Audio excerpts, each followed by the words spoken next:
Om Namo Bhagavate Vasudevaya. Om Namo Bhagavate Vasudevaya. Om Namo Bhagavate Vasudevaya. Reading Aparā Ekādaśī from the Brahmāṇḍa Purāṇa. Yudhiṣṭhira Mahārāja said, O Janārdana, what is the name of the Ekādaśī that occurs during the dark fortnight of the month of Jyeṣṭha, May, June? I wish to hear from you the glories of this sacred day of Hari. Please narrate everything to me. Lord Śrī Kṛṣṇa said, O King, your inquiry is wonderful because the answer will benefit the whole human society. This Ekādaśī is so sublime and meritorious that even the greatest sins can be erased by its potency. O great King, the name of this unlimitedly meritorious Ekādaśī is Aparā Ekādaśī. Whoever fasts on this holy day becomes famous all over the universe. Even such sins as killing a brāhmaṇa, a cow or an embryo, blasphemy, or having sex with another man's wife are completely eradicated by observing Aparā Ekādaśī. O King, people who bear false witness are most sinful. A person who falsely or sarcastically glorifies another, one who cheats while weighing something on a scale, one who fails to execute the duties of his varṇa or āśrama, an unqualified man posing as a brāhmaṇa, for example, or a person reciting the Vedas wrongly, one who invents his own scriptures, one who cheats others, one who is a charlatan astrologer, a cheating accountant, or a false āyurvedic doctor.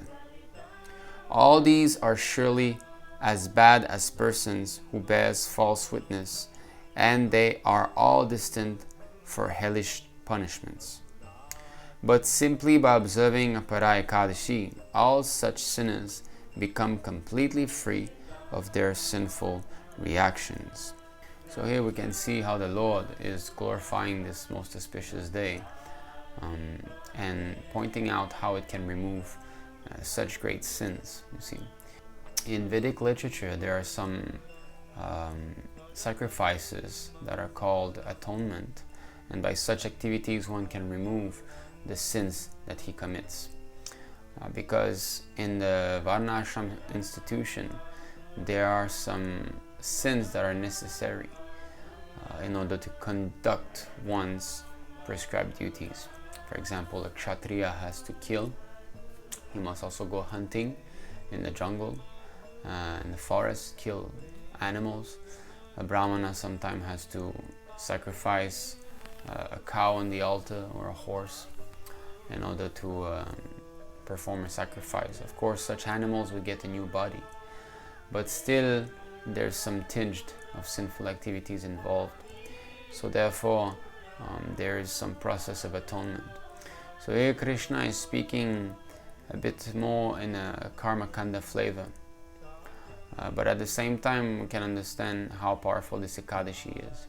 But our motivation to perform this Ekādaśī should not be to gain fame or to gain material opulence, or even to get freed from the entanglement of our occupational duties. If one wants to be famous because of his devotional activities, if he fasts and he wants to proclaim as being a great devotee, this sort of devotional service is said by Lord Kalpiladev in the 3rd canto, chapter 29, to be in the mode of ignorance.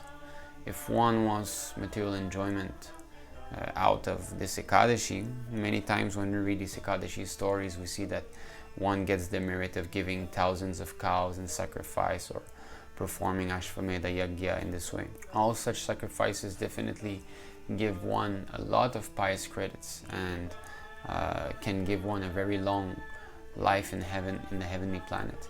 So if this is the goal when one performs this Ekādaśī, he's performing devotional service in the mode of passion. So it's not pure devotional service. This is not what the acharyas are giving us. In other words, it is not linked to the parampara system. It is not acharya sampradaya. It is not following Srila Prabhupada's instructions. And if one follows this Ekādaśī because he thinks that he has some sins that he performs in his ashram, or that he has problem in his grihastha ashram, generally that is the ashram that has the most problem, and that he wants to be relieved of such sufferings and perform this Ekādaśī with this purpose, that is in the mode of goodness, devotional service in the mode of goodness, which is still contaminated. Our mood of doing Ekādaśī should be simply because it is our duty. We are eternal servant of the Lord, and our duty is to please Him, and the way to please Him is to please His pure devotee. And Srila Prabhupada tells us that Ekādaśī should be simply for fasting and chanting, being absorbed in devotional activities. There should be no material activities on that day. So if we follow the instructions of Prabhupada, simply because this is what we have to do, we are disciples of Prabhupada, and our duty is to please Him. That is with a pure consciousness, that is being situated in pure devotional service. Let us continue. Warriors who fall from their kshatriya dharma and flee the battlefield go to a ferocious hell. But, O Yudhiṣṭhira, even such a fallen kshatriya, if he observes fasting on the Aparā Ekādaśī, is freed of that great sin and goes to heaven. That disciple is the greatest sinner who, after receiving a proper spiritual education from his spiritual master, turns around and blasphemes him. Such a so-called disciple suffers unlimitedly. But even he, rascal though he be, if he simply observes Aparā Ekādaśī, can attain to the spiritual world. Listen, O king, as I describe to you further glories of this Ekādaśī. The merit attained by one who performs all of the following acts of piety is equal to the merit achieved by one who observes Aparā Ekādaśī.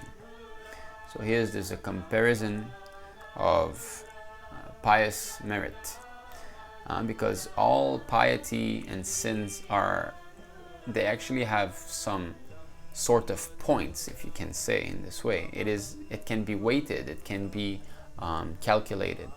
And this is the job of the great Yamaraj and his secretary, Chitragupta, who are helped by their servants, the Yamadutas. So they compile everything. So it is not that I have so much sin and now I do so much pious activity, so the sins will go down automatically. It's not like this. Both accumulates in one's life. If one is very sinful, commits a lot of sin, but at the same time commits a lot of pious activities, then he will have to suffer the sinful reactions, and he will have to enjoy the pious results. But here we see that this Ekādaśī can also nullify sinful reaction. But there's a great story in the 10th canto, in the Krishna book, of I forgot the king's name. There was a very famous king who was known all over the universe for his charitable nature, and he gave in charity, millions and billions of cows even. And at one point he gave a cow to a brāhmaṇa, and that same cow he gave again to another brāhmaṇa. So simply because of this little fault of offending a brāhmaṇa, giving a brāhmaṇa's wealth, which is a very great sin, stealing a brāhmaṇa's wealth, he, at the time of his death, he was in front of Lord Yamaraj, and Yamaraj said, well, you have practically unlimited pious results, so I cannot calculate how long you will stay in heaven. So you want this life first, or you want to suffer the result of your impiety first, which was that sin of giving away a brahman's property. So the king decided that let me reside in hell first. Let me suffer the impious activities first. So he had to become a lizard. And this is a story where Krishna's sons, I believe, or grandsons. They were playing and they saw that great lizard in the well, and they could not take it out, and then they asked Lord Krishna to come. So the Lord came and extended his hand and took out the lizard. There are some paintings of this pastime, and simply by touching the lizard with his lotus feet, the lizard immediately became demigod. He took the demigod body. In other words, he was about to enjoy the pious result. So now we will see the comparison of how much pious result can this Ekādaśī bring the performer. The merit attained by one who performs all of the following acts of piety is equal to the merit achieved by one who observes Aparā Ekādaśī, bathing 3 times daily in Puṣkara Kshetra during Kartika, October-November, bathing at Prayag in the month of Magh, January-February, when the sun is in the zodiac of Capricorn, rendering service to Lord Shiva at Varanasi during Shivaratri, offering oblations to one's forefathers at Gaya, bathing in the sacred river Gautami when Jupiter transits Leo, having darshana of Lord Shiva at Kedarnath, seeing Lord Badrinath when the sun transits the sign of Aquarius, and bathing at the time of a solar eclipse at Kurukshetra, and giving cows, elephants, and gold there in charity. All the merit one gets from performing these pious acts is gained by a person who observes the Aparā Ekādaśī fast. Also, the merit attained by one who donates a pregnant cow, along with gold and fertile land, is attained by one who fasts on this day. In other words, Aparā Ekādaśī is an axe that cuts down the fully matured forest full of trees of sinful deeds. It is a forest fire that burns sins as if there were kindling firewood. It is the sun blazing before one's dark misdeeds, and it is a lion stalking the meek deer of impiety. Just see the beautiful poetry that the Lord is making. Therefore, Yudhiṣṭhira, whoever truly fears his past and present sins must observe Aparā Ekādaśī. Very strict. One who does not observe this fast must be born again in the material world, like one bubble among millions in a huge body of water, or like a small ant among all other species. Therefore, one must faithfully observe the sacred Aparā Ekādaśī and worship the Supreme Personality of Godhead, Śrī Kṛṣṇa. One who does so is freed of all his sins and promoted to the abode of Lord Vishnu. O Bharata, for the benefit of all humanity, I have thus described to you the importance of the holy Aparā Ekādaśī. Anyone who hears or reads this description is certainly freed from all kinds of sins, O King.